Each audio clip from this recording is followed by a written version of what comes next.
ये लीजिए बहन जी, हम काली मंदिर से बहू के लिए ये धागा बनवा कर लाए हैं। हल्दी मेहंदी की रस्म के बाद आप उसे ये पहना देना। हमारे राजस्थान में ये मान्यता है कि कच्ची हल्दी की महक दुल्हन को कमज़ोर करती है।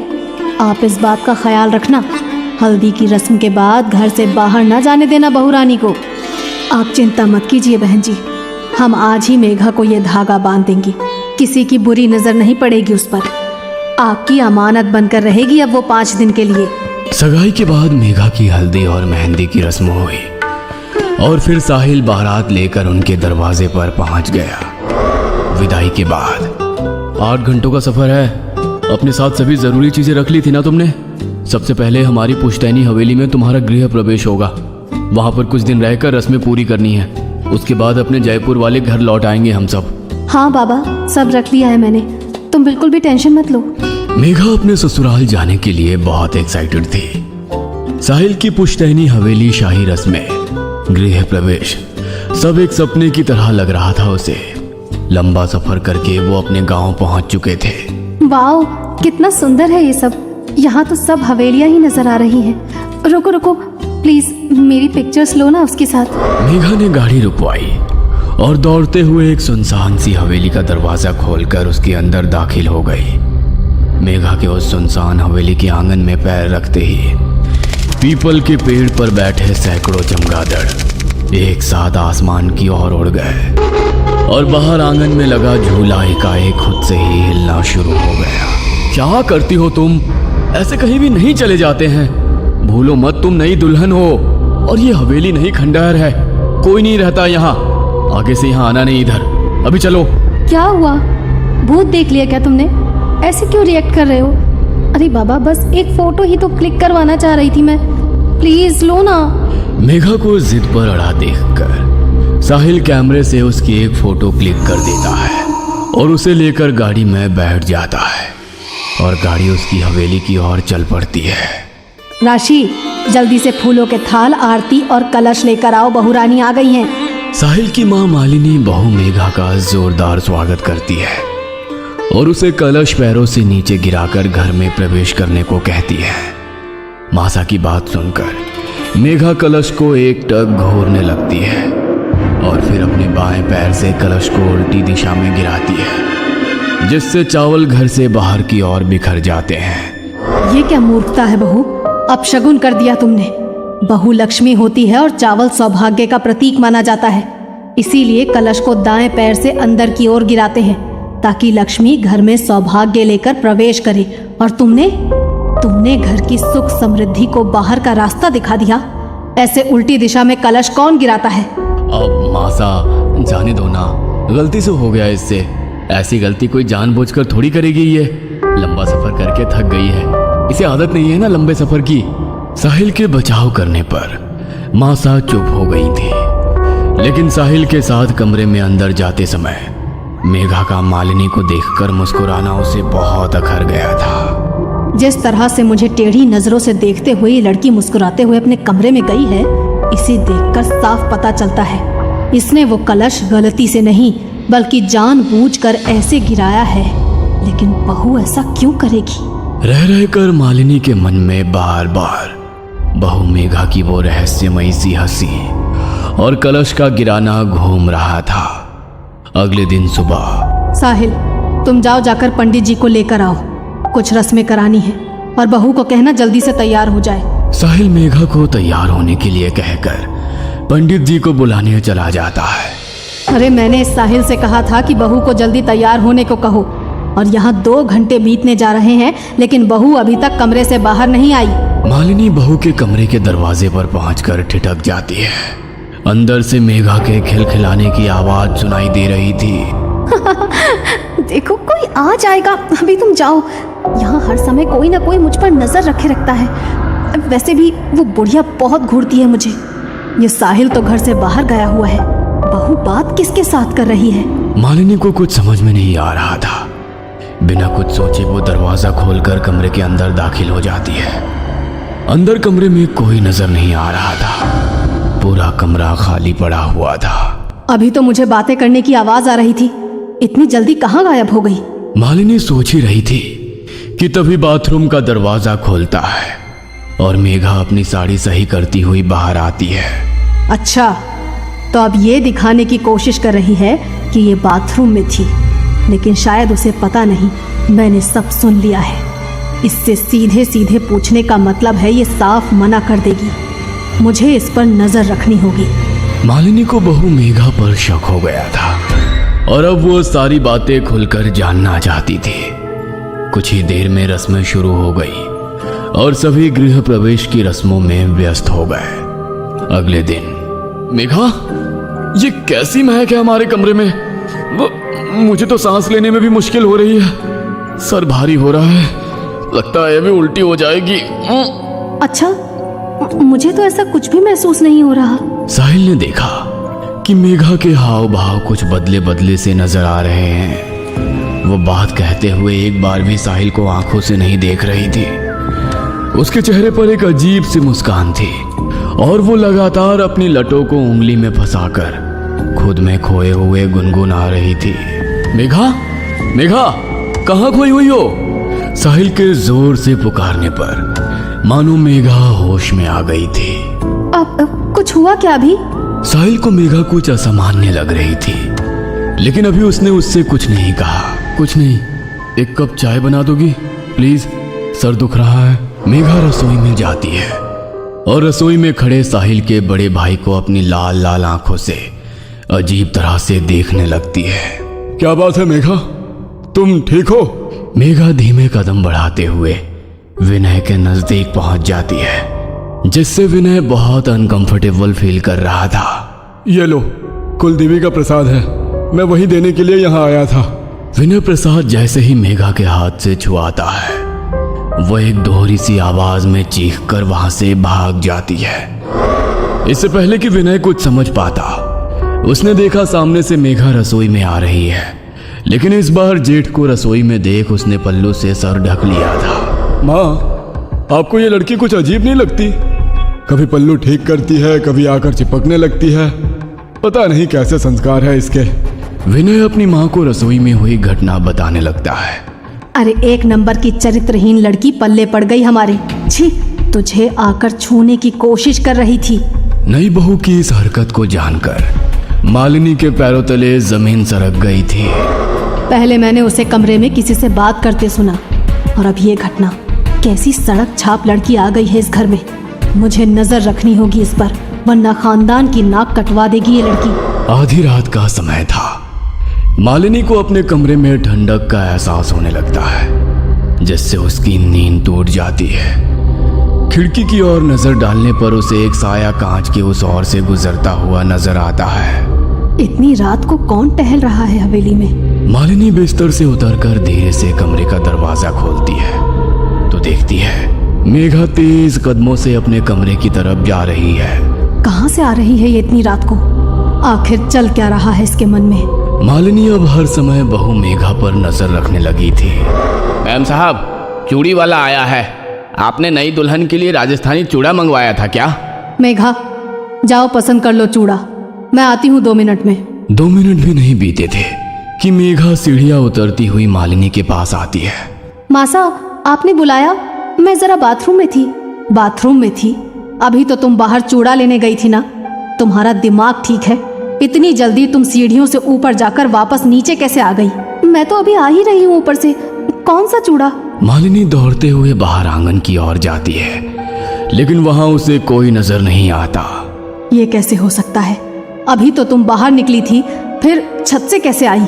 मुझे कुछ समझ नहीं आ रहा। उसी रात।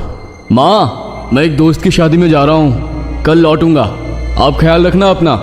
साहिल के जाने के कुछ देर बाद मालिनी को मेघा के कमरे से किसी की मर्दाना आवाज सुनाई देने लगती है। मालिनी बहू के कमरे का थोड़ा सा दरवाजा खोलकर अंदर झांक कर देखती है। अंदर का मंजर इतना डरावना था कि मालिनी के पांव अपनी जगह पर जम से गए थे। अंदर कमरे में सिर्फ मेघा थी और वो आराम कुर्सी पर दोनों पांव ऊपर करके सिमट कर बैठी हुई थी। कुर्सी लगातार जोर जोर से हिल रही थी। मेघा के मुंह से एक भयानक सा स्वर सुनाई दे रहा था, जैसे औरत और आदमी की आवाज एक साथ सुनाई दे रही हो। मेघा लगातार हंसती जा रही थी और टूटी फूटी उखड़ती सी बोली में अस्पष्ट सा कुछ बड़बड़ा रही थी। अचानक मेघा ने हंसना बंद कर दिया और गंभीर होकर झटके से दरवाजे की ओर देखा। मालिनी को ऐसा महसूस हुआ जैसे मेघा ने उसे देख लिया है, इसलिए वो तुरंत 2 कदम पीछे हट जाती है। ये क्या था? क्या हो रहा है इस लड़की को? मुझे यहाँ से चलना चाहिए। साहिल भी घर में नहीं है, मुझे कुछ ठीक सा महसूस नहीं हो रहा।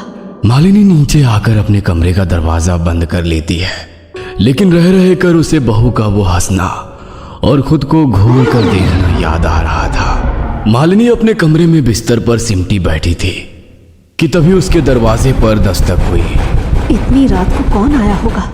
घर में तो बस मेघा और मैं ही हैं। दरवाजे पर होती दस्तक लगातार बढ़ती जा रही थी, जिसके कारण मालिनी पसीने पसीने हो रही थी। कुछ देर बाद दरवाजा पीटने की आवाज अपने आप बंद हो जाती है। लगता है मेघा अपने कमरे में चली गई है, एक बार जाकर देखती हूँ। मालिनी दरवाजे में बने होल से बाहर झांकने की कोशिश करती है तो उसे होल के ठीक सामने मेघा का सफेद पड़ा हुआ चेहरा नजर आता है, जिसे देखकर मालिनी एक बार फिर से पीछे हट जाती है। मालिनी के कमरे में अचानक ही जमीन पर खून से बने पैरों के निशान बनने लगते हैं और देखते ही देखते वहां से गायब हो जाते हैं। मालिनी को इतना समझ में आ गया था कि कुछ तो है जो उसे अपने होने का एहसास दिला रहा है, जो मालिनी को यह बताना चाहता है कि दरवाजा बंद कर लेने से वो उसे अंदर आने से रोक नहीं सकती। डर ने मालिनी के दिल और दिमाग को पूरी तरह से अपने कब्जे में कर लिया था। रात मानो सदियों से भी लंबी हो गई थी उसके लिए। किसी तरह रात बिताने के बाद अगली सुबह जब साहिल घर लौटता है तो मालिनी उसे काफी बेचैन महसूस करती है। क्या बात है बेटा, इतने परेशान क्यों नजर आ रहे हो? माँ, मेघा घर पर आ गई है क्या? अरे वो गई ही कहाँ थी जो लौट कर आएगी। मेघा के बारे में तो तू बात ही मत कर। जो मैंने कल रात देखा ना, अगर तुझे पता चला तो तेरे पैरों के नीचे से जमीन खिसक जाएगी। क्या बात कर रही हो? क्या देख लिया आपने कल रात ऐसा? मेघा कल रात घर में तो थी नहीं, फिर आपने देख क्या लिया? तेरा दिमाग तो खराब नहीं है? घर में नहीं थी तो कहाँ थी पूरी रात? घर में ही थी और क्या क्या किया है ना उसने कल रात में, वो सिर्फ मैं ही जानती हूँ। किसी तरह भगवान का नाम लेकर रात बिताई है मैंने। अरे माँ, आपके सामने ही ना कल मैं मेघा को अपने साथ शादी में लेकर गया था। पूरी रात वो मेरे साथ ही थी, फिर पता नहीं अचानक सुबह 4 बजे कहाँ गायब हो गई। मैंने उसका फोन भी मिलाया, लेकिन वो शायद अपना फोन घर पर ही भूल गई थी। जब काफी देर ढूंढने के बाद भी वो मुझे नहीं मिली तो मैं सीधा घर चला आया। ये सब क्या हो रहा है? क्यों हो रहा है? मुझे तो कुछ समझ में नहीं आ रहा, क्या सच है क्या भ्रम है। मेरे दिमाग ने तो काम करना ही बंद कर दिया है। अरे तू तो अकेला शादी में गया था ना, और वो मेघा पूरी रात यहाँ घर में ही थी। मैंने अपनी आंखों से देखा उसे, उसके कमरे में वो पागलों की तरह हंस रही थी वो, और फिर उसके बाद आकर मेरे कमरे का दरवाजा पीटने लगी। जानवरों की तरह गुर्रा रही थी तेरी बीवी। मुझे तो ये सब कुछ और चक्कर लगता है। अगर तूने अपनी आंखों से देखा होता ना, तब तुझे समझ में आता कि मैं क्या कहना चाह रही हूँ। कैसी बेतुकी बात है। अरे एक ही इंसान एक ही समय में 2 जगह कैसे हो सकता है? ये सारी कंफ्यूजन मेघा के कारण ही हो रहा है ना। कहाँ है वो? उसी से पूछते हैं कि वो कल रात को कहाँ थी। कहीं ऐसा तो नहीं है इस घर में कोई मेघा का बहरूपिया घुसा है? कोई फिल्म चल रही है क्या यहाँ पर, जहाँ पर डबल रोल होंगे और वो हमारे घर में घुस आएगा? मेघा, कहाँ हो तुम मेघा? साहिल के बार बार मेघा मेघा चिल्लाने पर भी मेघा सामने नहीं आती। वो तो कोई जवाब ही नहीं दे रही है। कहाँ है वो? अरे अपने कमरे में है, और कहाँ जाएगी? देख बेटा, मैं तो तेरे कमरे में जाने वाली हूँ नहीं, तो खुद ही जा और अपनी आंखों से देख। माँ की बात सुनने के बाद साहिल तेज कदमों से सीढ़ी चढ़ते हुए अपने कमरे की ओर जाता है तो देखता है कि कमरे में रखी आराम कुर्सी लगातार हिल रही है। मेघा, मेघा! कमरे में जाकर साहिल के मेघा मेघा पुकारने पर लगातार हिल रही आराम कुर्सी अचानक से रुक जाती है। अरे कोई नहीं है ऊपर कमरे में, कमरा खाली पड़ा है और आप कह रही हैं कि वो कल रात भर से अपने कमरे में ही है। माँ, हमें मेघा को ढूंढना होगा। वो आखिर ऐसे अचानक से कहाँ गायब हो गई? मुझे कुछ भी समझ में नहीं आ रहा, कहाँ ढूंढूं, कहाँ जाऊं। अरे क्या जरूरत है अब शगुनी लड़की को ढूंढने की? मुझे तो लगता है वो इंसान नहीं, कोई चुड़ैल है। जिस दिन से ये इस घर में आई है उस दिन से कुछ न कुछ हो ही रहा है। पहले भी मैंने इसे एक ही समय पर 2 जगह देखा है। मैं तो कहती हूँ अच्छा है खुद ही चली गई, पीछा तो छूटा इस मुसीबत से। माँ, तुम ये कैसी बातें कर रही हो? मेघा मेरी पत्नी है और मैं उसे बहुत अच्छे से जानता हूँ। वो कोई चुड़ैल नहीं है। जरूर कुछ ना कुछ हो रहा है उसके साथ। मैं जा रहा हूँ पुलिस में रिपोर्ट लिखवाने, कहीं मेघा के साथ कुछ अनहोनी ना हो जाए। अरे पुलिस में रिपोर्ट लिखवाने से कुछ नहीं होगा। मेरे साथ पहाड़ी वाले बाबा के पास चलो, अब वही कोई उपाय बताएंगे। मुझे तो ये कुछ और ही चक्कर लग रहा है। मालिनी और साहिल पहाड़ी वाले बाबा के पास जाते हैं और उन्हें सारी समस्या सुनाते हैं। बाबा आंख बंद करके कुछ देर साधना में लीन हो जाते हैं। कुछ देर बाद, तुम्हारी बहू के पास समय बहुत कम है। कल अमावस्या की रात है। अमावस की रात काली शक्तियों की ताकत सबसे ज्यादा होती है और तेरी बहू जिस शक्ति के प्रभाव में है ना, वो तो वैसे भी बहुत ताकतवर है। लेकिन बाबा, मेरी पत्नी तो लापता है, उसका तो कहीं पता ही नहीं चल रहा है। मैं करूं तो क्या करूं? ठीक है, चलो मेरे साथ। साहिल और मालिनी के साथ बाबा उनकी हवेली पर पहुंचते हैं और हवेली के अंदर आने के बाद कुछ देर तक वहां बैठकर मंत्र साधना करते हैं। तुम्हारी पत्नी यहाँ कहीं आस पास नहीं है, लेकिन कहाँ है यह जानने के लिए मुझे अपनी तंत्र शक्ति का प्रयोग करना होगा। क्या तुम्हारे घर के आसपास कोई ऐसा निर्जर घर है जहाँ कोई आता जाता ना हो? हाँ बाबा, याद आया। शादी के बाद जब मैं पहली बार मेघा को लेकर हवेली आ रहा था तो रास्ते में चौसर वाली हवेली पड़ी थी। मेरे मना करने के बाद भी मेघा ने हवेली के अंदर कदम रखा और एक फोटो खिंचवाई थी। मैं अभी आपको वो फोटो दिखाता हूँ। हड़बड़ी में साहिल अपना मोबाइल निकालता है और बाबा को वो फोटो दिखाने लगता है। फोटो में बाबा को मेघा के पीछे एक काली परछाई नजर आती है, जिसे देखकर साहिल, मालिनी और बाबा चौंक जाते हैं। अब तो आप लोग समझ ही गए होंगे ना कि पिछले कुछ दिनों से जो आपके घर में चल रहा था उसका कारण क्या था। कहाँ है वो हवेली? मुझे वहां लेकर चलिए, शायद आपके सारे प्रश्नों के उत्तर वहीं मिलेंगे।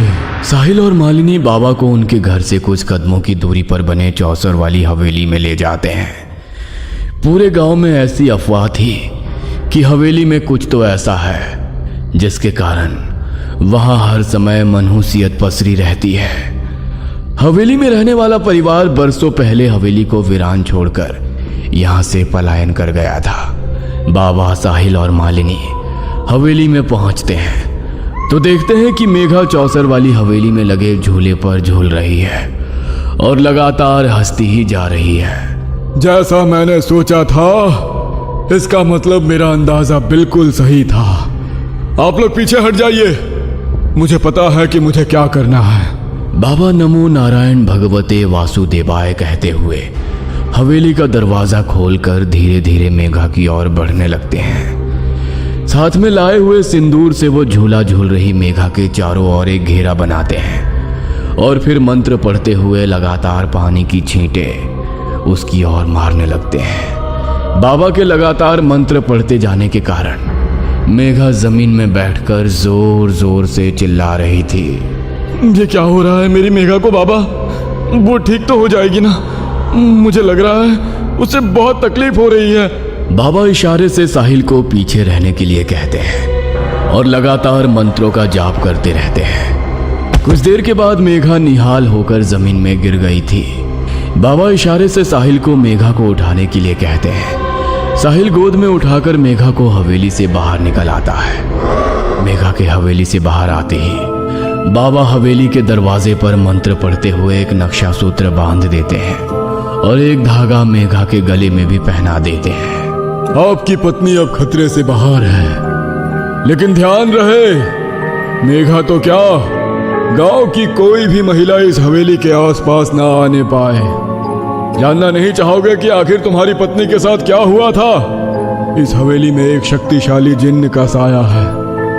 आपका समय अच्छा था जो सही समय पर मैं आपको मिल गया, वरना बहुत बड़ा अनर्थ हो जाता। इतने दिनों से जो आप लोगों को भ्रमित करके भटक रहा था, वो एक जिन्न था जो आपकी बहू को अपने साथ ले जाना चाहता था। आप शायद जानते नहीं, जिन्न बहुत शक्तिशाली होते हैं। एक बार किसी के पीछे पड़ जाए तो फिर आसानी से उसका पीछा नहीं छोड़ते। साहिल मेघा को लेकर अपने घर लौट आया था और इधर चौसर वाली हवेली में लगा झूला एक बार फिर से हिलने